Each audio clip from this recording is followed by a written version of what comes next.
எதனால இந்த பிணைப்பு?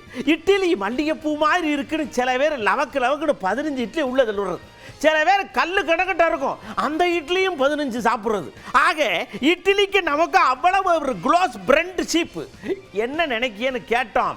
மாவை ஊற்றி அவிச்ச மாதிரி இருக்கு அவங்க பதில். நான் இப்பவுமே டெய்லியுமே இட்லி சாப்பிட்டாலுமே அது ஒரு மாதிரி அழுத்து போகவே போகாது. டெய்லியுமே நான் மார்னிங் நைட்டு கூட சாப்பிடுவேன். பாயில் பண்ணி சாப்பிட்றதுனால எல்லாருக்கும் எல்லா சைடிஸுக்கும் அது மேட்ச் ஆகும். சிக்கன் சட்னி, சிக்கன் குழம்பு, மீன் வறுவல் இதெல்லாம் வச்சு சட்னி இதெல்லாம் வச்சு நான் சாப்பிடுவேன்.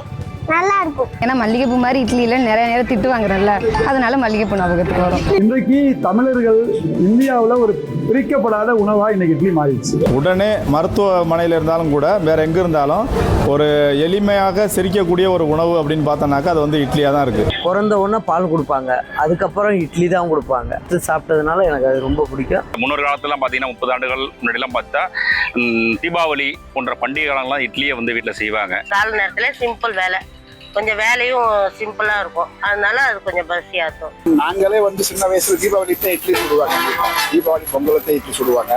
மத்தாளுக்கு இட்லி எதிர்பார்க்க முடியாது, ஒரு ரெகுலர் ஃபுட் ஆயிடுச்சு. எல்லாருக்கும் அது இட்லி இல்லாமல் இருக்க முடியாது அப்படிங்கிற மாதிரி ஒரு அந்த மாதிரி ஆகிப்போச்சு. இப்போ வந்து பார்த்தீங்கன்னா நம்ம அரசாங்கமே அரிசி எல்லாமே ஃப்ரீயாக தர்றாங்க.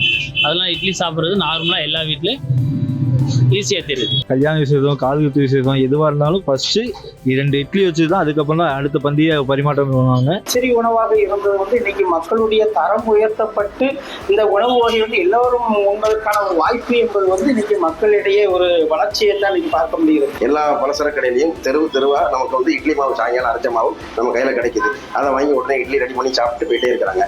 தோசைனா எண்ணெய் ஊற்றி தான் நம்ம தடவும். இது வந்து நம்ம வேற எதுவுமே சேர்க்காது. இட்லி அப்படின்னா சாப்பிடணும்.